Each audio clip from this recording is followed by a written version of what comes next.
Jadi Rasulullah SAW sebagai nabi terakhir, tidak ada nabi setelahnya lagi. Allah katakan dalam surah Al-Ahzab, "Ma kana Muhammadun aba ahadin min rijalikum, walakin Rasulullah wa khataman nabiyyin." Ya, tidaklah Nabi SAW Muhammad itu adalah bapak-bapak di antara kalian, tapi adalah beliau seorang rasul dan penutup para nabi. Jadi dari ayat tersebut jelas bahwa tidak ada nabi setelah Nabi SAW. Kalau ada yang mengaku-ngaku sebagai nabi, yang bagaimanapun kesaktian dan kehebatannya, maka kita harus mengkufurinya. Dia bukan seorang nabi. Ya. Kemudian wa a'amma ma arsala bihi mursalun qablahu, dan risalah Nabi sallallahu alaihi wasallam umum, berbeda dengan nabi-nabi sebelumnya. Kalau nabi sebelumnya hanya risalahnya untuk kaumnya tertentu. Ya, Nabi Saleh punya kaum siapa? Wa ila Samud akhahum Salihah, wa ila 'adin akhahum Hudan, wa ila Madyan akhahum Syu'aib. Nabi Syu'aib punya kaum namanya Madyan. Nabi Saleh punya kaum namanya Samud. Nabi Hud punya kaum namanya Ad. Ya. Untuk kaumnya tersendiri. Bani Israel, Nabi Musa, Nabi Isa kepada kaumnya sendiri. Tetapi Rasulullah SAW untuk seluruhnya, seluruh makhluknya, bahkan kepada jin sekalian. Ya, makanya dalam sebuah hadis yang dikeluarkan oleh Imam Bukhari, Nabi Sallallahu Alaihi Wasallam menyebutkan, "Wa'ti itu khamsan lam yutahunna ahadun qabli." Aku diberikan oleh Allah Subhanahu wa taala 5 keutamaan yang tidak pernah diberikan kepada nabi-nabi sebelum. Apa saja? Yang pertama, nusirtu birrahmi masirata syahrin. Aku diberikan pertolongan Allah Subhanahu wa taala untuk bisa memenangkan musuh, ya, sebelum 1 bulan perjalanan. 1 bulan perjalanan sebelum datang sudah menang dulu. Dengan apa? Rasa takut yang menghantui musuh-musuh Islam. Yang kedua, waju'ilat fil ardu fiyya al-ardu masjidan wa tahuran. Yaitu Allah Subhanahu wa taala telah menjadikanku bumi sebagai masjid dan suci. Fa ayyuma rajulin min ummati adrakathu shalah falyusalli.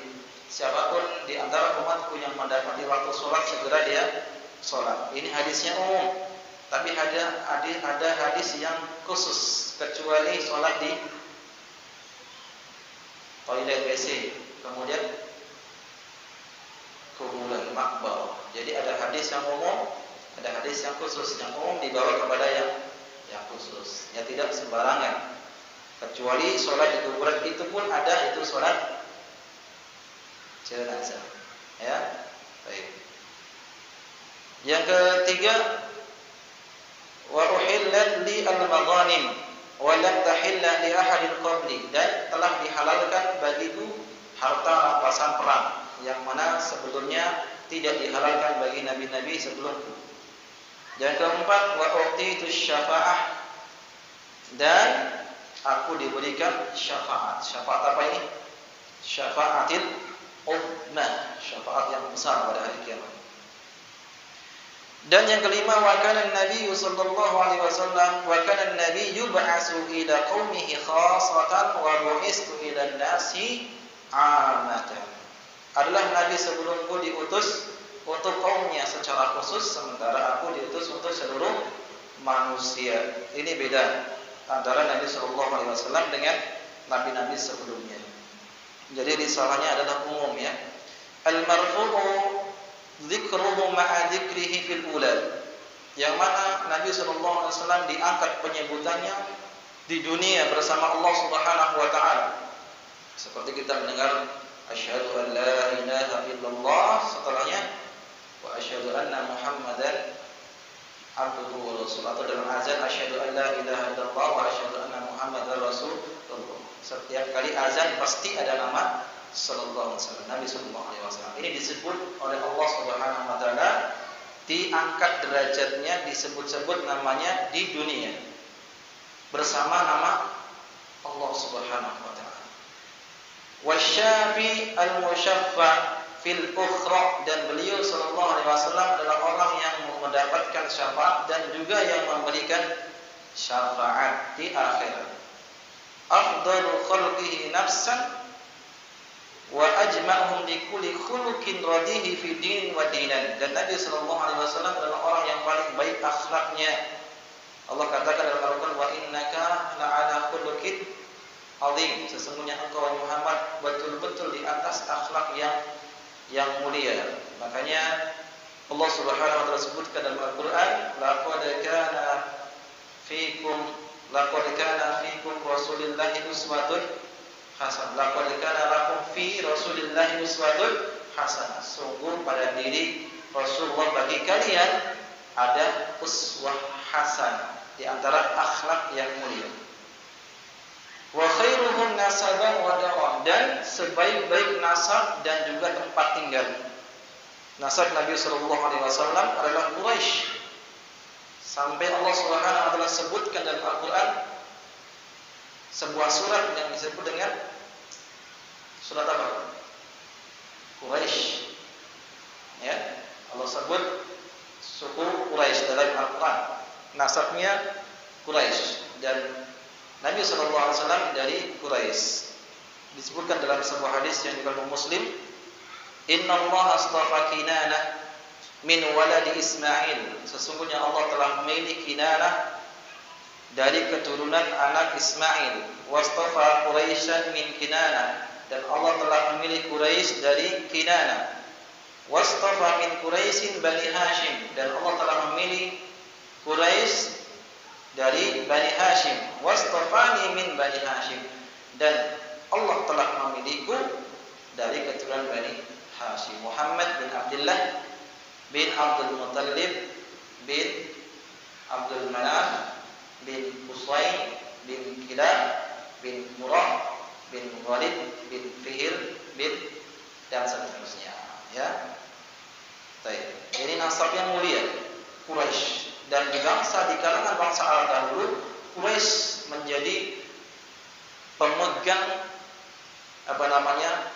kepemimpinan di kota Makkah, membuka pintu Ka'bah, kemudian sikoyah haji, memberikan air minum kepada jamaah haji. Itu kedudukan mulia zaman dahulu. Ya. Dan tempat yang mulia itu tempat adalah Makkah. Sebaik-baik tempat yang paling dicintai oleh Allah Subhanahu wa taala adalah Makkah. Anti ahabbul baqa'i ila Allah ta'ala. Engkau adalah wahai kota Makkah sebaik kota tempat-tempat yang paling dicintai oleh Allah Subhanahu wa taala. Muhammadan abduhu wa rasuluhu. Ialah itu Rasulullah Muhammad sallallahu alaihi wasallam seorang hamba dan rasulnya. Ya, baik. Wa arafna wa khalqahu ni'amahul khassah, dan kita mengetahui adanya Nabi sallallahu alaihi wasallam merupakan nikmat yang khusus bagi orang yang beriman. Al-'amatan naf'i fid dini wad dunya, tetapi manfaatnya itu umum untuk kemaslahatan agama dan kemaslahatan dunia. Nikmat yang khusus untuk para beriman, tapi maslahatnya umum untuk din, agama, dan juga dunia. Mana dalil bahwasanya adanya Nabi sallallahu alaihi wasallam itu adalah nikmat yang besar? Allah katakan dalam Al-Qur'an surat Al-Imran ayat 164. Laqad manna Allahu 'alal mu'minin id ba'atsa fihim rasulan min anfusihim yatlu 'alaihim ayatihi wa yuzakkihim wa yu'allimuhumul kitab wal hikmah wa in kanu min qabli lafi dhalalin mubin. Laqad manna Allah gunakan dengan kata-kata laqad, sungguh Allah telah memberikan nikmat kepada orang-orang yang beriman. Apa itu nikmatnya? Id ba'atsa fihim rasula, ketika Allah Subhanahu wa taala mengutus kepadanya seorang rasul. Jadi ada seorang rasul, nikmat yang besar. Apa di antaranya tugas Nabi sallallahu alaihi wasallam? Yatslu alaihim ayatihi, membacakan ayat-ayatnya. Kemudian wa yuzakihim, mensucikan dari dosa-dosa, wa yu'allimuhumul kitab wal hikmah, mengajarkan Al-Qur'an dan Al-Hikmah, itu sunnah Nabi sallallahu alaihi wasallam. Wa in kanu min qabli fi dhalalin mubin, ya, padahal dahulunya mereka dalam keadaan sesat yang sangat nyata. Jadi ada seorang rasul di tengah-tengah kaum muslimin adalah nikmat. Nah, kalau hari ini di tengah-tengah kaum muslimin ada seorang ulama adalah nikmat. Makanya musibah yang terbesar yang dialami oleh kaum muslimin adalah meninggalnya Nabi sallallahu alaihi wasallam. Ya. Tidak ada musibah yang paling besar ketika saat itu terjadi melainkan meninggalnya Nabi sallallahu alaihi wasallam. Disebutkan dalam sebuah riwayat di dalam sirah Nabawi, ketika Nabi sallallahu alaihi wasallam datang ke kota Madinah bersinar segala sesuatunya. Begitu di akhir-akhir dan meninggalnya Nabi sallallahu alaihi wasallam, maka kota Madinah menjadi gelap gulita semuanya. Ya, dan Nabi menyebutkan siapa yang mendapatkan musibah maka fadkur musibati.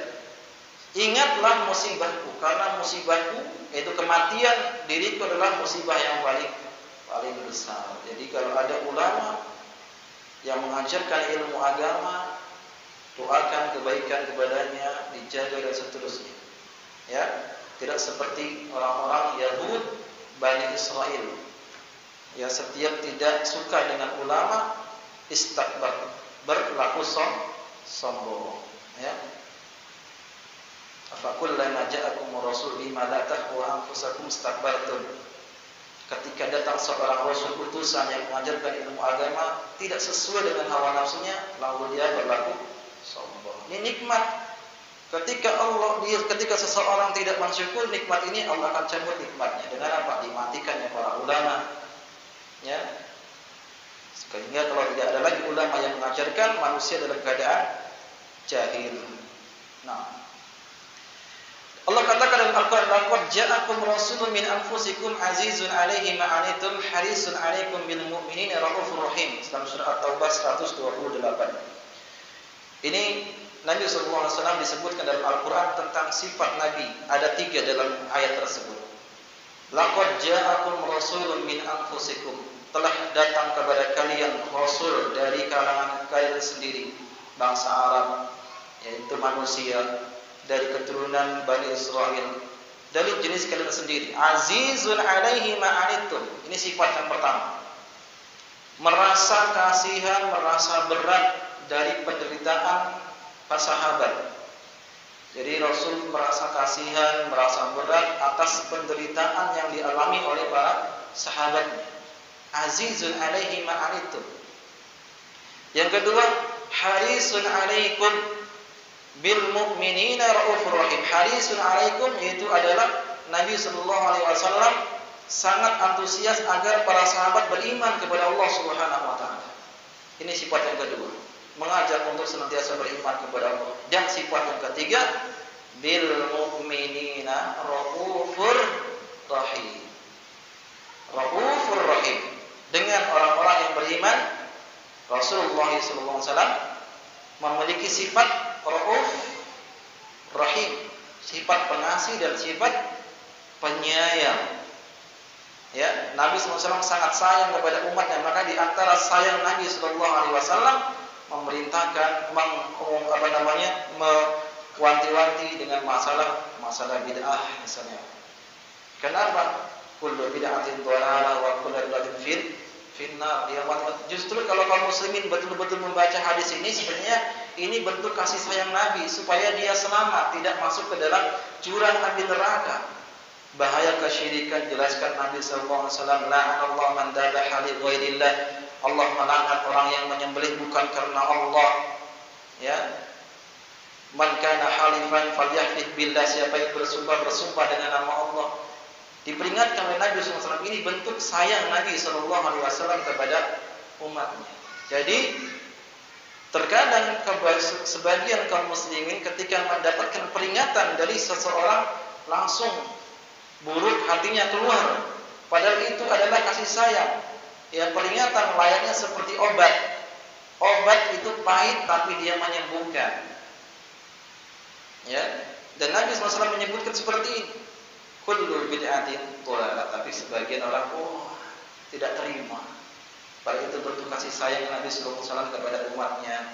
Nah, 3, Raufur Rahim. Dari ayat tersebut ada satu faedah yang ingin saya sampaikan. Raufur Rahim artinya ini bagian dari nama dan sifat Allah Subhanahu wa taala. Nama Allah termasuk Rauf Ar-Rahim.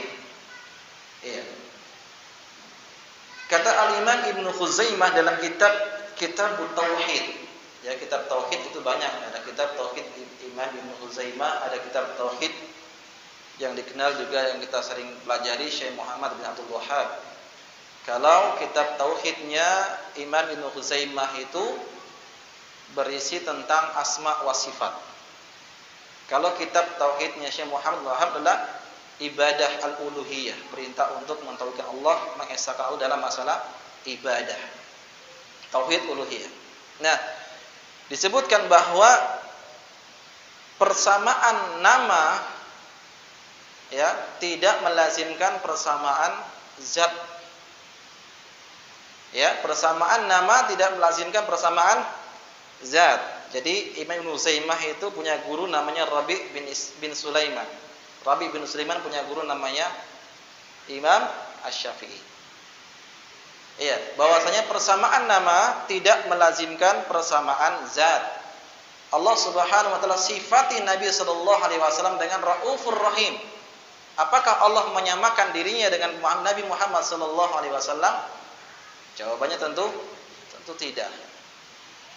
Sering kita membaca dalam surat Al-Insan, Inna khalaqnal insana min nutfatin amsyajin nabtalihi faja'alnahu sami'an basir. Kami jadikan manusia itu memiliki pendengaran dan penglihatan, mendengar dan melihat. Bukankah Allah juga punya nama Sami Al-Basir?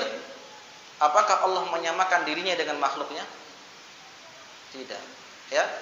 Sebenarnya kalau kita betul-betul membaca Al-Qur'an dan melihat dan membaca penjelasan para ulama, kita akan tahu bahwasanya kesamaan nama tidak melazimkan bersamaan zat atau sifat Allah Subhanahu wa taala, ya.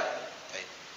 Kemudian akhbarana Ibnu Uyainah an Ibnu Abi Najih, Ibnu Uyainah Sufyan Ibnu Uyainah dari Ibnu Abi Najih an Mujahid seorang ulama tabi'in. Ya, beliau juga ahli tafsir. Mujahid, Qatadah, Mujahid itu ahli tafsir. Dalam firman Allah Subhanahu wa taala, "Wa rafa'na laka dzikra." Kami telah mengangkat penyebutanmu wahai Muhammad sallallahu alaihi wasallam. Wa rafa'na laka dzikra. Kami telah mengangkatmu penyebutanmu. Diangkat penyebutan Nabi sallallahu alaihi wasallam. Ai qala la uzkar illa dzukirta ma'i. Tidaklah aku disebut, itu Allah Subhanahu wa taala dalam Al-Qur'an atau dalam yang lainnya, kecuali engkau disebut bersamaku. Ya. Makanya kita tadi katakan asyhadu an la ilaha illallah, setelahnya wa asyhadu anna Muhammadan Rasulullah. Disebut setelah nama Allah, setelahnya nama Nabi Muhammad sallallahu alaihi wasallam. Diangkat penyebutannya oleh Allah Subhanahu wa taala. Yakni wallahu a'lam dzikruhu indal imani billah. Yaitu penyebutan Nabi sallallahu alaihi wasallam terkadang disebut bersama keimanan kepada Allah Subhanahu wa taala. Allah katakan dalam Al-Qur'an dalam surah As-Saff, hal adullukum ala tijaratin tunjikum min adabin alim. Setelahnya tu'minuna billahi wa rasulih. Setelah iman kepada Allah, setelahnya Rasul. Dalam ayat yang kita baca atiullaha wa atiur Rasul. Ya, disebut nama Nabi sallallahu alaihi wasallam bersama nama Allah Subhanahu wa taala. Wal adzan, dan ketika adzan tidak sah azannya kalau misalnya tidak ada syahadat Muhammad Rasulullah, ya. Wa yahtamilu dzikruhu 'inda tilawati al-kitabi wa 'inda al-'amali bi tha'ah, dan terkadang Nabi sallallahu alaihi wasallam disebut namanya ketika kita membaca Al-Qur'an dan juga ketika kita melakukan amal-amal ketaatan, salawat. Allahumma shalli ala Muhammad. Disebut namanya. Dalam salat Kalau ada enggak pakai salawat maka tidak sah salatnya ya. Baik. Wal wuqufu 'anil ma'siyah, bahkan ketika seorang berhenti dari maksiat dia ingat larangan Nabi sallallahu alaihi wasallam, maka juga disebut nama sallallahu alaihi wasallam. Itu ketika seorang berhenti dari maksiat dia akan teringat perintah dan larangan Nabi. Fa sallallahu ala nabiyyina kullama dzakarahul dzakirun, maka salawat Allah artinya sana'u alaih, pujian. Allah memuji nabinya sallallahu alaihi wasallam. Kullama dzakarahu dzakirun, setiap orang yang mengingat atau menyebutnya. Wa ghafala an dzikrihil ghafilun, dan senantiasa Nabi SAW disebut wa shalla alaihi fil awwalin wal akhirin, dan telah bersolawat yang terdahulu dan juga yang terakhir. Afdal wa aksaru wa azka ma shalla ala ahadin min khalqih, yang lebih mulia, lebih banyak, lebih suci, ma shalla ala ahadin min khalqih, yang tidak ada seorang pun yang bersolawat kepada Nabi SAW dari kalangan para makhluknya. Wa zakana wa iyyakum bis salati alaihi afdalu ma zaka ahadan min ummatihi bis salati alaihi, dan kita disucikan dan kalian dengan salawat kepada Nabi sallallahu alaihi wasallam. Ini artinya kita bertawassul dengan amal soleh. Tawassul itu ada yang diperbolehkan, ada yang diharamkan. Tawassul yang diperbolehkan diantaranya dengan nama-nama Allah Subhanahu wa taala. Dengan amal soleh diantaranya ya kisah 3 orang yang terjerumus atau terkunci dalam sebuah gua. Satu-satu di antara mereka menceritakan bertawassul dengan amal solehnya. Ada yang punya orang tua, berbakti dengan orang tuanya. Ada yang punya pekerja, dia amanah dalam uang, menjaga uangnya. Dan ada yang meninggalkan kemaksiatan, perzinahan karena takut kepada Allah. Akhirnya orang tersebut pun lepas dari terjebak dalam gua tersebut. Amal soleh seperti iman, amal soleh juga. Makanya dalam surah Al-Imran, Rabbana innana amanna, setelahnya apa? Faghfir lana. Ya Allah, sesungguhnya kami beriman kepada Engkau, maka ampunilah dosa-dosa kami. Jadi iman termasuk amal soleh. Maka bertawassul dengan keimanan kita kepada Allah Subhanahu wa taala. Ya, jadi wazakkana wa iyyakum, telah mensucikan, kami telah disucikan, artinya bertawassul dengan salawat termasuk amal soleh. Salawat kepada Nabi SAW, salawat kemudian kita bertawassul kepada Allah Subhanahu wa taala. Wa jazahullahu anna afdal ma jaza mursalan an man min arsala ilaih, dan semoga Allah Subhanahu wa taala membalas kebaikan Nabi sallallahu alaihi wasallam dengan sebaik-baik balasan. Fa innahu anqadana bihi minal halakah, sesungguhnya Allah yang telah menolong menyelamatkan kita dengan adanya Nabi sallallahu alaihi wasallam. Allah katakan wa'tasimu bihablillahi jami'an wa la tafarraqu wadhkuru ni'matallahi 'alaikum in kuntum a'da'an fa'alafa baina qulubikum fa asbahtum bi ni'matihi ikhwana. Ya, wa kuntum 'ala syafara khufratin minan nar fa anqadallahu biha. Ya. Dan ingatlah nikmat Allah atas kalian yang dahulu kalian saling bermusuh-musuhan. Setelah datang Islam, fa asbahtum bi ni'matihi ikhwana, maka dengan adanya Nabi SAW kalian menjadi seorang yang bersaudara. Wa kuntum ala syafrati khufrati minan nar, dahulu kalian sudah di tepi jurang api neraka, lalu Allah selamatkan dengan adanya Nabi sallallahu alaihi wasallam. Wa ja'alna fi khairi ummatin ukhrijat linnas, dan Allah telah menjadikan para sahabat ya sebagai manusia yang terbaik yang telah dikeluarkan untuk manusia. Da'inina bidinihi alladhi irtada, yang telah memeluk agamanya, agama Islam yang telah diridhoi. Satu-satunya agama yang diridhoi oleh Allah Subhanahu wa taala adalah Islam. Inna ad-dina 'indallahil Islam. Wastafa bihi malaikatahu, dan Allah telah mengutus memilih malaikat-malaikatnya. untuk menyampaikan risalah kepada Nabi sallallahu alaihi wasallam. Wa min an'ama alaihi min khalqihi, dan siapapun yang telah mendapatkan nikmat, falam tamussu bina ni'matun dhaharat wala batanat nilna biha haddan fi dinin wa dunya, maka tidak seorang itu telah merasakan nikmat baik yang nampak ataupun yang tersembunyi, ya, maka Nabi sallallahu alaihi wasallam telah mendapatkan bagian. Ya, Nabi telah mendapatkan bagian. Dan tidak pun seorang dijauhkan dari sesuatu yang dia benci. Wa fi wahidin minhuma illa wa Muhammadun sallallahu alaihi wasallam sababuha. Tidak seorang itu mendapatkan nikmat, tidak seorang itu dijauhkan dari segala hal yang dibenci, kecuali salah satu sebabnya adalah dengan adanya Nabi sallallahu alaihi wasallam. Ya. Al-qaidu ila khairiha, yang mengajak, memimpin manusia untuk ke dalam kebaikan, wal hadi ila rusydihi, dan menunjuk sebagai penunjuk hidayah kepada petunjuk Allah Subhanahu wa taala. Makanya setiap manusia yang beramal soleh, Nabi sallallahu alaihi wasallam akan memperoleh bagiannya. Karena Nabi mengatakan, man dalla ala khairin falahu ajrun mislu man fa'ala.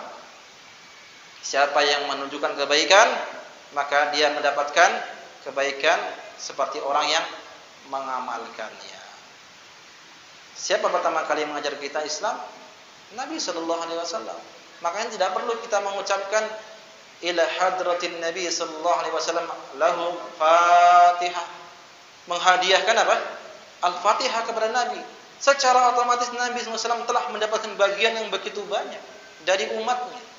Tidak perlu kita hadiahkan lagi Al-Fatihah itu kepada Nabi sallallahu alaihi wasallam. Apalagi ila hadrati, keterangan kehadirannya. Jadi yang perlu kita pelajari. Baik. Al-hadi ila rusydiha, sebagai petunjuk, pemberi hidayah. Hidayah di sini hidayah irsyad, ya. Dan wa khairul hadi hadi Nabi sallallahu alaihi wasallam, sebaik-baik petunjuk adalah petunjuknya Nabi sallallahu alaihi wasallam. Adaidu anil halakah wa mawaridis su fi khilafir rusydi, yaitu mencegah dari kehancuran dan kebinasaan bagi orang-orang yang menyelisihi jalan petunjuk itu. Al-munabbih lil asbabil lati turidul halakah, yang memperingatkan dari sebab-sebab menuju kehancuran atau kebinasaan. Al-qaimu bin nasihah, yang senantiasa memberikan nasihat kepada umatnya. Fil irsyadi wal indari fiha, dalam memberikan petunjuk dan peringatan. Makanya Nabi SAW itu diutus oleh Allah Subhanahu wa taala dengan membawa dua tugas, memberikan kabar gembira dan memberikan peringatan. Kana an-nasu ummatan wahidah fa ba'asallahu an-nabiyyina mubashshirina wa mundzirin. Ya, dahulu manusia itu satu, kemudian Allah mengutus para nabi dengan membawa kabar gembira dan peringatan. Inna arsalnaka mubasysyiran wa nadhira. Kami mengutusmu wahai Muhammad dengan membawa kabar gembira dan nadhira, peringatan. Kabar gembira surga bagi orang yang taat, peringatan neraka bagi orang yang bermaksiat. Makanya ayat itu ada ayat targhib dan ada ayat tarhib. Ada yang berisi tentang ancaman-ancaman, ada juga yang berisi tentang keutamaan-keutamaan. Demikian pula Nabi SAW dalam berdakwah juga demikian, menyampaikan kabar gembira dan menyampaikan keutamaan-keutamaan itu, peringatan-peringatan. Ya, maka siapapun yang ingin mengambil petunjuk Nabi SAW dalam berdakwah, dalam menyampaikan kebaikan kepada manusia, harus dilaksanakan dua ini. Terkadang kita berikan motivasi kepada murid-murid kita, kepada orang lain, teman-teman kita. Terkadang kita juga berikan dalil-dalil yang berisi ancaman supaya dia takut kepada Allah Subhanahu wa taala. Kalau motivasi supaya dia semangat untuk beribadah kepada Allah Subhanahu wa taala. Ini misi Nabi SAW, membawa dua, yaitu kabar gembira dan peringatan. Fa sallallahu ala Muhammadin wa ala alihi Muhammad kama shalla ala Ibrahim wa ala ali Ibrahim innahu Hamidum Majid. Ini di antara Bab yang dibawakan oleh Imam Syafi'i rahimahullahu taala, dan dibawakan oleh kitab Nu'man bin Abdul Karim Al-Watar tentang akidah Imam Syafi'i. Beliau mengagungkan kedudukan Nabi sallallahu alaihi wasallam dan membenci Nabi, menghina Nabi termasuk kekufuran, bahkan termasuk di antara nawaqidul Islam, pembatal-pembatal keislaman. Makanya Allah katakan dalam Al-Qur'an, "Inna syani'aka huwal abtar." Sesungguhnya yang membencimu wahai Muhammad dialah yang terputus. Kata Imam Ibnu Katsir rahimahullahu taala, "Innal ladzina yubghidunaka wa yubghiduka wa mubghidu mimma ja'a bika minal haqq wan nuril huda wan nuril syati wal burhanil sati huwal abtar wal adal al aqallu dzikruhu." Siapa yang membencimu wahai Muhammad, yang membenci apa yang engkau bawa dari syariatnya Islam, dari ajarannya, dialah yang terputus, yang terhina, dan dia yang sedikit kebaikannya. Jadi membenci syariatnya orang yang berjenggot dikatakan teroris. Padahal jenggot ini enggak menyimpan senjata. Ya, tapi dikatakan teroris. Orang yang celana cingkrang, kebanjiran. Ini aliran celana cingkrang. Yang pakai jubah, yang pakai apa? Kearab-araban. Ya, atau yang pakai cadar seperti ninja atau yang lainnya. Ini hinaan-hinaan kepada syariat Islam. Menghina juga secara otomatis, secara tidak langsung dia menghina kepada yang membawa, yaitu Nabi sallallahu alaihi wasallam. Dah, kita ke bab yang berikutnya. Qala al-muallif hafizahullahu taala, babun ma jaa al-imam Syafi'i rahimahullahu anna Allah a'ta nabiyina sallallahu alaihi wasallam ma lam yu'ta nabiyyan qablahu. Apa yang datang dari Imam Syafi'i rahimahullahu taala, bahwa Allah Subhanahu wa taala telah memberikan kepada nabi kita Muhammad sallallahu alaihi wasallam apa yang belum atau yang tidak diberikan kepada nabi-nabi sebelumnya. Ini sudah kita singgung tadi ya hadisnya, tapi ini untuk memperjelas kembali. An Amr bin Sawad As-Sirhi. Ada seorang yang bernama Amr bin Sawad As-Sirhi, dia mengatakan, qala lish-Syafi'i. Imam Syafi'i berkata kepada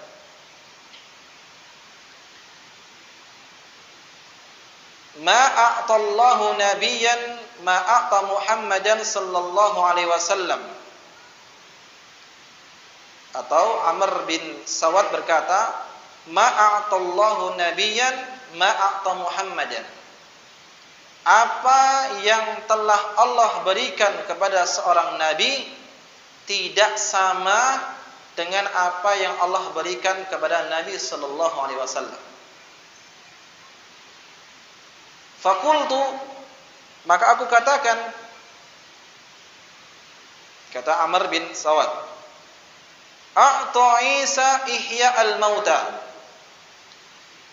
Allah telah memberikan mukjizat kepada Nabi Isa berupa apa? Nabi Isa bisa menyembuhkan, Nabi Isa bisa menghidupkan orang yang telah mati. Mukjizat ya, ini kepada Nabi. Kalau karamah kepada orang-orang soleh, semuanya bisa mendapatkan karamah, dan karamah tidak bisa diulangi, tidak bisa dipelajari. Ya, Ahlus Sunnah menetapkan adanya karamah, berbeda dengan Mu'tazilah yang tidak percaya dengan karamah. Dan di antara mukjizat Nabi Isa, dengan izin Allah Subhanahu wa taala bisa menghidupkan orang yang telah mati. Faqala, maka Imam Syafi'i mengatakan, a'ta Muhammadan haninal jad'i alladhi kana yaqifu yakhtubu ila janibihi. Allah Subhanahu wa taala telah memberikan mukjizat bahwa ada sepotong pelepah atau pohon kurma yang merintih menangis, yang dahulu Nabi SAW gunakan untuk berdiri untuk sebagai mimbar. Hatta huyi alahul mimbar, ketika dibuat mimbar yang baru, sampai dibuat mimbar yang baru, falamma huyi alahul mimbar, ketika dibuat mimbar yang baru, hannal jad'u hatta sami'a sautahu fahada akbar min dalik. Ketika Nabi SAW punya mimbar yang baru dibuatkan, siapa yang membuat mimbar? Tamim Ad-Dari radhiyallahu ta'ala anhu. Beliau yang dikenal dengan sahabat yang pernah melihat apa? Dajjal, ya. Dibuat mimbar yang baru, ternyata pohon kurma tadi menangis merintih sampai Nabi SAW mendengar suara rintihan tersebut. Dan ini mukjizat ini jauh lebih besar daripada mukjizat yang dimiliki oleh Isa. Nanti ada penjelasan di sini. Bagaimana kok bisa lebih besar? Mukjizat Nabi SAW mendengar rintihan pohon kurma yang dijadikan sebagai mimbar, merintih, menangis, bersedih. Qala al-Hafidz Ibnu Katsir rahimahullah, Al-Imam Ibnu Katsir rahimahullah taala yang terkenal dengan tafsirnya Ibnu Katsir, secara mazhab beliau adalah Syafi'iyah. Wa huwa mimma kuntu asma'u syekhana Al-Hafidz Abul Hajjaj Al-Mizzi. Dan yang sering saya dengar dari syekh kami yang bernama Abul Hajjaj Al-Mizzi rahimahullahu, yadkuruhu anisy-Syafi'i rahimahullah, dan beliau juga menyebutkan perkataan tersebut dari Imam Syafi'i rahimahullah, wa akramahu maswahu, semoga Allah memuliakan tempat tinggalnya itu di akhirat. Wa inna maqala, sesungguhnya dia berkata, fahada akbar, mukjizat Nabi SAW itu lebih besar. Kenapa? Ya, daripada mukjizat Nabi Isa. Li'annal jad'a laisa mahallan lil hayah. Karena batang kurma itu adalah zat atau benda mati. Benda mati. Sementara Nabi Isa ketika menghidupkan orang yang telah mati, dahulunya memang dia punya nyawa. Artinya kalau sudah ada nyawanya dahulu mengembalikan, maka itu jauh lebih mudah daripada yang benda mati. Benda mati sendiri. Wa ma'ada hasala lahu syu'ur wa wajada lamma tahawwala anhu ilal mimbar. Meskipun demikian, ternyata pohon kurma tersebut punya perasaan. Mana yang lebih hebat? Pohon kurma yang bisa punya perasaan atau menghidupkan orang yang telah mati. Ya. Ketika dibuatkan mimbar yang baru, fa'anna wa hanna, maka pohon kurma tersebut menangis, merintih, bersedih. Haninal aisyari, ya seperti tangisan seekor unta. Hatta nazala ilaihi Rasulullah sallallahu alaihi wasallam, sampai Nabi sallallahu alaihi wasallam turun mendekati pohon kurma tersebut, ya, yang sudah tidak dipakai lagi sebagai mimbar. Fahtadanahu, kemudian beliau memeluknya, wasakkanahu, beliau menenangkannya, hatta sakana, sampai pohon kurma tersebut tenang, tidak menangis lagi. Ya, ini lebih besar daripada mukjizat tadi Nabi Isa. Karena pohon kurma tadi memang zat yang mati, tapi punya perasaan, bisa menangis, bisa bersedih. Qala Al-Hasan Al-Basri, Al-Hasan Al-Basri mengatakan, fahadal jid'u hana ilaih, maka pohon kurma tersebut menangis, fa innahum ahaqqu an yahnu ilaih, dan layak dia untuk menangis. Wa amma audul hayati ila jasadi kanat fihi biidnillahi fa'adhimun, sementara dikembalikannya roh kepada jasad yang telah mati itu adalah perkara yang besar dengan izin Allah Subhanahu wa taala. Wa hadza a'jabum wa a'dhamu min ijadi hayatin wa syu'urin fi mahalli laisa ma'lufan. Dan tentunya pohon yang mati atau pohon pohon kurma yang sudah dijadikan mimbar tersebut, atau kayu, ya ibaratnya, ya, kayu tersebut bisa ada perasaan dan bisa menangis seolah-olah benda hidup, maka ini jauh lebih hebat daripada yang tadi. Baik, azan. Setelah azan kita lanjut, atau istirahat salat dulu. Salat dulu, ya. Baik. Insyaallah kita lanjutkan ba'da salatul isya bismillah taala, wa sallallahu nabiyana Muhammadin wa alihi washabihi ajmain, wa akhiru da'wana alhamdulillahi rabbil alamin. Bismillah. Assalamualaikum warahmatullahi wabarakatuh. Alhamdulillahirabbil alamin. حمدا كثيرا طيبا مباركا فيه كما يحب ربنا ويرضى. الحمد لله قبل رضا، الحمد لله عند رضا، الحمد لله بعد رضا، الحمد لله على كل حال. اللهم صل وسلم وبارك على حبيبنا نبينا محمد وعلى آله وصحبه أجمعين. Ikhwani wa akhwati fillah, kaum muslimin wal muslimat rahimani wa rahimakumullah. Pembahasan yang kita bahas tadi tentang apa yang datang dari Imam Syafi'i rahimahullahu taala, bahwa Allah Subhanahu wa taala telah memberikan keutamaan kepada Nabi sallallahu alaihi wasallam sesuatu yang tidak diberikan kepada nabi-nabi sebelumnya. Sampai terakhir tadi kita baca bahwa mukjizat Nabi sallallahu alaihi wasallam dapat mendengar potongan atau batang kurma yang bisa menangis, merintih, bersedih seperti layaknya manusia yang memiliki perasaan. Kenapa? Dikarenakan Nabi sallallahu alaihi wasallam telah memiliki mimbar yang baru, sehingga kayu yang dijadikan tumpuan untuk sebagai mimbar Nabi sallallahu alaihi wasallam merasa bersedih. Dan kata Al-Imam Al-Hasan Al-Basri rahimahullahu taala, mukjizat ini jauh lebih baik, lebih a'zam, lebih besar, lebih akbar daripada mukjizat yang dimiliki oleh Nabi Isa alaihi salam. Falidzalika lam takun fihi qablu bil kulliyah fa subhanallahu rabbul alamin. Oleh karena itu sebelumnya di zaman Nabi, sebelum Nabi sallallahu alaihi wasallam tidak ada satupun batang kurma yang bersedih. Maka Maha Suci Allah Subhanahu wa taala, Rabb semesta alam, yang telah menjadikan batang kurma layaknya manusia memiliki perasaan, bisa bersedih, merintih, menangis tatkala Nabi sallallahu alaihi wasallam berpindah ke mimbar yang baru. Wa qad dzakara ulama anna awwala man takallama fi dalailin nubuwah huwa al-Imam Syafi'i rahimahullahu taala.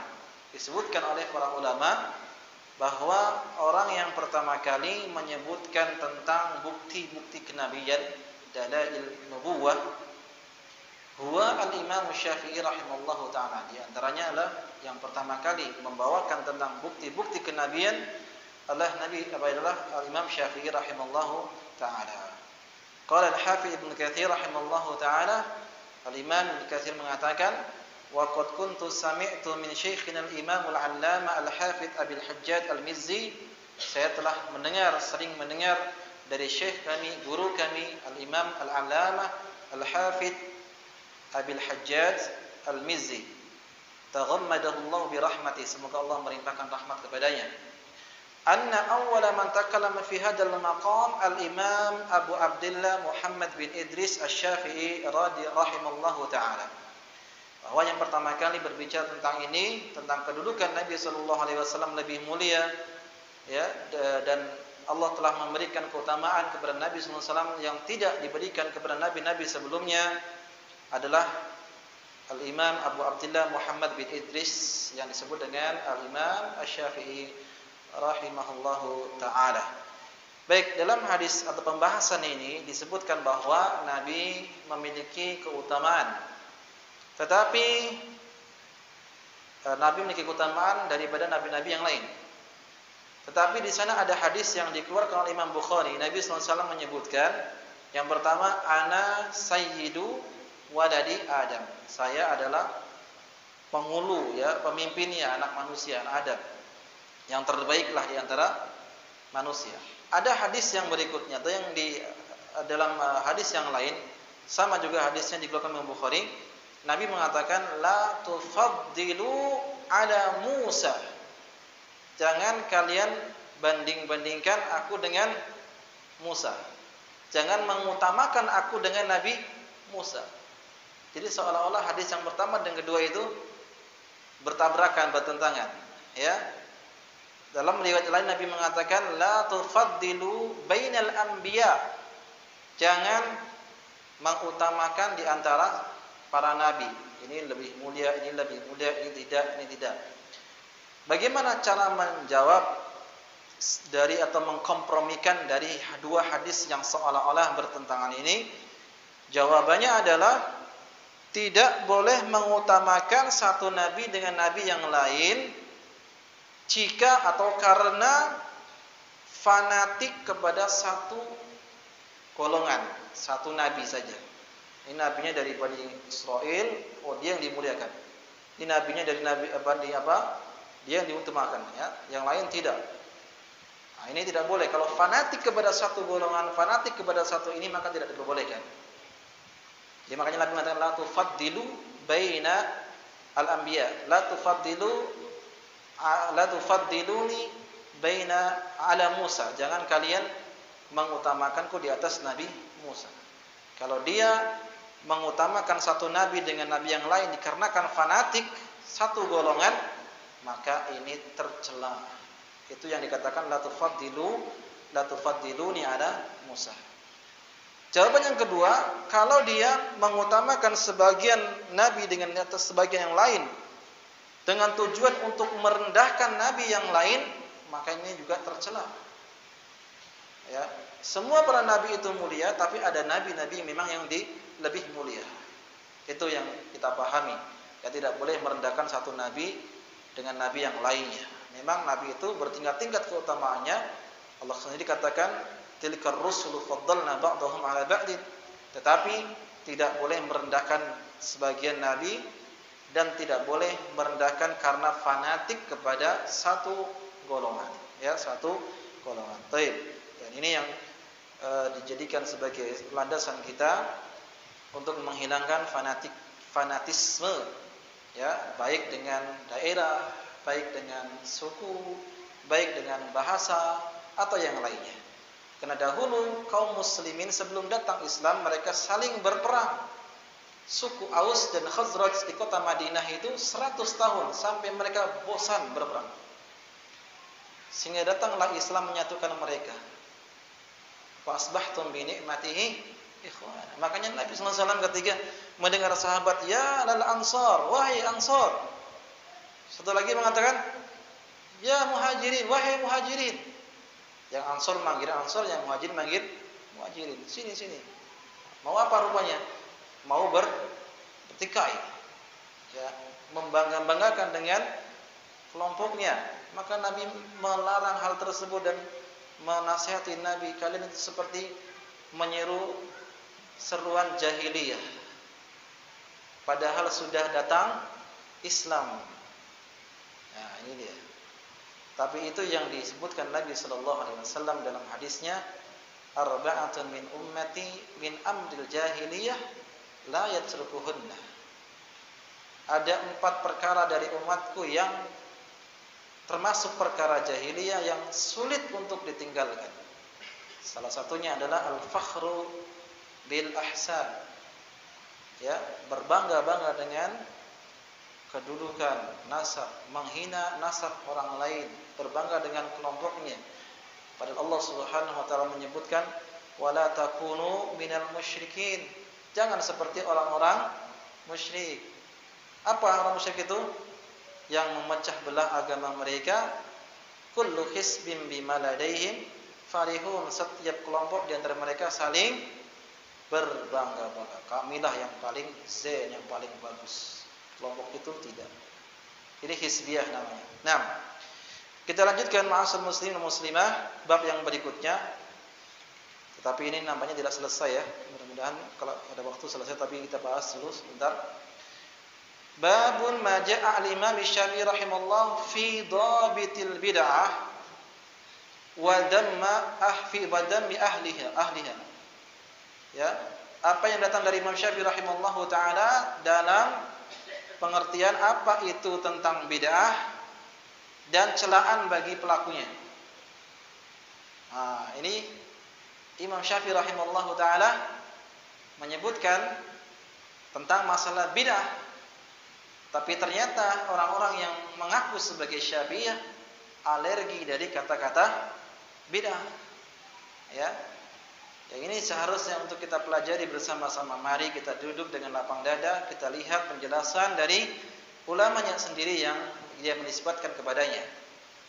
Anil Rabi' bin Sulaiman, seperti dalam buku ini disebutkan, kita membawa dengan sanad-sanadnya yang sahih ya. Anir Rabi' bin Sulaiman Rabi' bin Sulaiman murid beliau, dia mengatakan qala Syafi'i, Al-Imam Syafi'i rahimallahu taala berkata, atau sebelum itu kita bahas dulu apa yang dimaksud dengan bid'ah secara bahasa dan apa yang dimaksud dengan bid'ah secara syariat supaya kita tidak gagal paham. Kalau secara bahasa, setiap yang baru itu namanya bid'ah. Apapun itu yang baru dalam bahasa ya, yang baru itu adalah bid'ah. Ya, HP ini baru, zaman dulu nggak ada. Bid'ah ini. Ya, mikrofon zaman dahulu nggak ada, sekarang ada, bid'ah. Itu secara bahasa. Segala sesuatu yang baru itu adalah bid'ah. Ya. Tapi secara syariat yang kita bahas ini bukan dari segi bahasa, tetapi yang kita bahas dari segi syariat. Apa yang dimaksud dengan bid'ah? Al-Imam Syatibi rahimahullah ta'ala dalam kitabnya Al-Ihtisam menyebutkan makna bid'ah secara syariat, dan ini menjadi tolak ukur apa yang dimaksud dengan bid'ah. Ya, kata beliau, bid'ah itu adalah ibaratun an tariqatin fid din mukhtara'atun tudahi syar'iyyah yuqsadu bis suluki 'alaiha al-mubalaghatu fit ta'abbudillahi ta'ala. Ibarah, sebuah ibarat an tariqatin fid din, cara dalam beragama, mukhtara'ah yang diada-adakan. Mukhtara'ah yang diada-adakan. Tudahi syar'iyyah atau syariah yang mirip dengan syariat. Ya, jalan dalam beragama yang mirip dengan yang diada-adakan, pertama, yang kedua mirip dengan syariat. Yang ketiga, yuqsadu bisuluki 'alaiha, tujuannya untuk beribadah. Al-mubalaghatu fi ta'abbudillahi ta'ala, namun dia berlebihan dalam beribadah kepada Allah Subhanahu wa taala. Ini makna bid'ah secara syariat. Jadi timbangannya adalah di dalam masalah agama, bukan timbangannya, ukurannya dalam masalah perkara-perkara selain daripada agama. Ya, namun terkadang orang gagal paham dalam masalah ini. Ya, baik. Kita bacakan perkataan Imam Syafi'i rahimahullahu taala,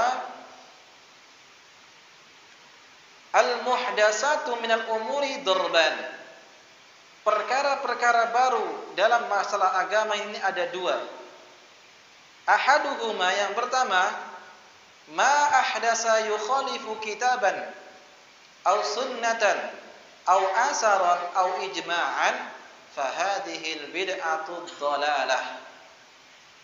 Bid'ah yang pertama, kata Imam Syafi'i, segala sesuatu yang menyelisihi kitaban Al-Quran.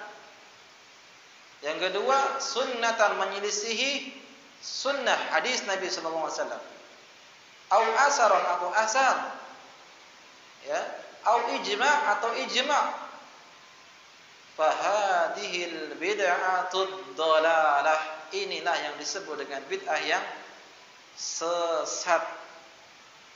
Nah, sebenarnya ini pembahasannya harus satu pembahasan ya. Baik.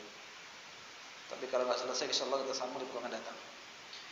Jadi yang menyelisihi Al-Quran, dialah yang sesat. Yang menyelisihi hadis Nabi SAW, itulah bid'ah yang sesat. Yang menyelisihi asar dan ijma', maka itulah bid'ah yang sesat. Jadi Imam Syafi'i mengatakan yang menyelisihi Al-Quran dan sunnah, bukan bid'ah yang dimaksud dengan secara bahasa tadi. Nggak ada kaitannya dalam masalah haji itu dahulu jalan kaki naik unta, sekarang haji naik pesawat, berarti bid'ah katanya. Itu nggak ada urusan dengan itu. Ya. Yang menyelisih Al-Quran dan Sunnah, Allah kata dalam Al-Quran, ya ayyuhalladzina amanu atiullaha wa atiur rasul. Wahai orang beriman, taatilah Allah dan taati Rasul. Ketika dia bermaksiat kepada Allah dan Rasulnya, maka dia telah masuk kepada perkara bid'ah, menyelisih Al-Quran. Allah katakan, in kuntum tuhibbunallaha fattabi'uni yuhibbukumullah, dan seterusnya. Jika kalian mencintai Allah, maka ikutilah aku, kata Nabi SAW, kata Allah Subhanahu wa taala, itu Rasulullah SAW. Ya. Dan bahkan Nabi SAW menyebutkan dalam hadis, dilarang kita untuk menyelisih hadis. Ya, siapa yang menyelisih hadis atau perkataan atau contoh Nabi SAW, maka dia telah bid'ah. Contoh dalam salat misalnya. Kata Sauban radhiyallahu ta'ala anhu, "Kana Nabi sallallahu alaihi wasallam idan sarafa minas salati istaghfara salasan." Adalah Nabi SAW selesai dia salat maka beliau beristighfar sebanyak 3 kali. Setelah itu yaqulu Allahumma antas salam wa minkas salam dan seterusnya. Ya. Ini diantara sunnah ajaran Nabi setelah salat. Bukan setelah salat kemudian dia memimpin zikir secara berjamaah, kemudian berdoa bersama. Telah jelas. Jadi siapa yang menyelisih Al-Quran, yang menyelisih hadis Nabi SAW, itulah yang dimaksud oleh Imam Syafi'i bid'ah yang sesat. Au asaron atau asar dari para sahabat, au ijma atau ijma kaum muslimin, ijma para ulama, ijma sahabah, ya, maka dia yang menyelisih, itu yang disebut dengan bid'ah yang sesat. Wasaniyah, yang kedua, ini yang jadikan perdebatan di antara kaum muslimin. Ma ahdasa minal khairi la khilafa fihi liwahidin min hada. Segala sesuatu yang baru dari kebaikan yang tidak menyelisihi satu pun dari yang disebutkan tadi. Tidak menyelisihi Al-Quran, tidak menyelisihi hadis, tidak menyelisihi asar, tidak menyelisihi ijma'. Itu perbuatan yang baik. Ya. Fahadihi muhdasatun ghairu madmumah. Maka bid'ah yang seperti ini tidak tercela. Tapi ini sebenarnya maknanya adalah makna yang secara bahasa, bukan secara syariat. Kalau syariat timbangannya apa? Al-Quran, hadis, ya, dan yang lainnya. Secara bahasa, maka boleh-boleh saja melakukan inovasi. Motor ya dirombak, yang dari injeksi ke tidak injeksi karbu, dari karbu ke injeksi, enggak pakai cakram, dari cakram sampai rombak bebas. Ya. Ini enggak ada masalah dalam masalah ini.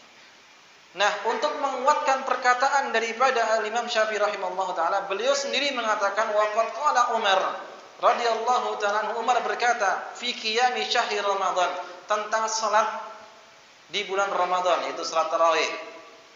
Kata Umar bin Khattab, nikmatul bid'atu hadihi, sebaik-baik bid'ah itu ini, yaitu salat tarawih secara berjamaah. Saya tanya, ini maksudnya adalah bid'ah secara bahasa atau syariat? Apakah Umar membuat-buat baru yang belum pernah dilaksanakan oleh Nabi sallallahu alaihi wasallam? Apakah sebelumnya sudah dikerjakan oleh Nabi? Kita jawab bahwa salat tarawih sebelumnya sudah dikerjakan oleh Nabi sallallahu alaihi wasallam dan berjamaah. Namun beliau tidak full 30 malam dikarenakan beliau takut hal tersebut akan menjadi suatu kewajiban, meyakini itu adalah kewajiban. Jadi dasarnya sudah ada. Dihidupkan kembali oleh Umar bin Khattab, di zamannya Abu Bakar tidak ada karena beliau memang sibuk dengan perang, ya, menumpas nabi palsu, menumpas orang-orang murtad, menumpas orang-orang yang enggan zakat dan seterusnya. Yakni annaha muhdatsatun lam takun. Itu adalah perbuatan bid'ah yang belum dikerjakan. Wa in kanat falaysa fiha raddun lama madha. Ya, meskipun sebenarnya hal tersebut sudah dilakukan oleh Nabi sallallahu alaihi wasallam, hanya saja Umar bin Khattab mengumpulkan kembali. Makanya beliau mengatakan nikmatul bid'atu hadihi, sebaik-baik bid'ah seperti ini, artinya secara bahasa. Karena sebelumnya sudah ada dan yang dilakukan Umar tidak menyelisihi Nabi sallallahu alaihi wasallam. Ya. Baik. Wa an Harmalah bin Yahya qala, dari Harmalah bin Yahya dia mengatakan sami'tu Muhammad bin Idris Asy-Syafi'i, aku mendengar Muhammad bin Idris Asy-Syafi'i mengatakan al bid'atu bid'atan. Ini yang sering dibawa oleh sebagian kaum muslimin. Bid'ah itu ada dua, bid'atun mahmudatun wa bid'atun madmumatun. Bid'ah yang baik dan bid'ah yang tercela. Sampai di sini kita tutup dulu ya. Katakanlah kita menyerah, mengalah. Oke lah, sudah kita yakini Imam Syafi'i itu mengatakan ada bid'ah yang hasanah, ada bid'ah yang dhalalah. Bagaimana dengan perkataan Nabi sallallahu alaihi wasallam, kullu bid'atin dhalalah. Setiap bid'ah itu sesat. Perkataan siapa yang akan kita ambil? Bukankah Allah katakan, ya ayyuhalladzina amanu la tuqaddimu baina yadayillahi wa rasulih. Wahai orang-orang beriman, jangan kamu dahulukan perkataan siapapun di atas perkataan Allah dan Rasulnya. Fala wa rabbika la yu'minuna hatta yuhaqqimuka fima syajara bainahum.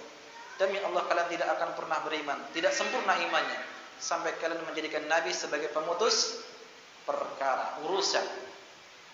Imam Syafi'i mengatakan bid'ah ada dua, ada yang baik, ada yang buruk. Lalu Nabi mengatakan bid'ah itu dhalalah. Mana yang kita ambil? Orang yang berakal jelas dan mengambil perkataan Nabi sallallahu alaihi wasallam. Yang kedua, Abdullah bin Umar mengatakan, kullu bid'atin dhalalah wa in ra'ahan nasu hasanah. Semua bid'ah itu sesat meskipun seluruh manusia mengatakan itu baik. Ini sahabat Nabi Abdullah bin Umar. Abdullah bin Umar mengatakan setiap bid'ah sesat.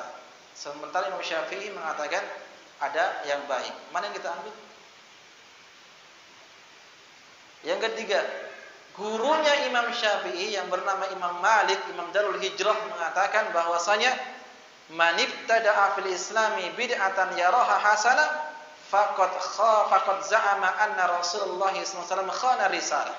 Siapa yang melakukan bid'ah dalam Islam lalu dia anggap itu baik, maka dia telah menuduh Nabi sallallahu alaihi wasallam telah berkhianat dalam menyampaikan risalahnya. Ya. Ini Imam Malik mengatakan demikian. Kenapa? Li'anna Allah yaqul, karena Allah mengatakan al-yauma akmaltu lakum dinakum wa atmamtu 'alaikum ni'mati wa raditu lakumul Islam madina. Telah sempurna Islam sudah. Ya, kata beliau, "Faman lam yakun yauma idin dinan, fala yakunul yauma dinan." Apa saja yang hari itu di zaman Nabi sallallahu alaihi wasallam bukan termasuk ajaran agama syariat Islam, maka pada hari ini pun selama-lamanya bukan termasuk daripada ajaran Nabi sallallahu alaihi wasallam. Ya, ini untuk supaya antum tidak bingung ya, mana yang harus kita ambil. Nanti kalau berhenti di perkataan Syafi'i, oh ya ternyata ada yang hasanah juga ya. Baik. Ini belum selesai. Insyaallah kita sambung di pertemuan akan datang karena banyak faedah yang bisa kita ambil dari perkataan dan wasiat beliau nanti di akhir pembahasan ini. Demikian ya ikhwan wa akhwati fillah, apa yang kita sampaikan semoga itu bermanfaat. Insyaallah kita sambung di pertemuan akan datang. Sallallahu nabiyana Muhammadin wa ala alihi washabihi ajmain wa akhiru da'wana alhamdulillahi rabbil alamin. Wassalamualaikum warahmatullahi wabarakatuh.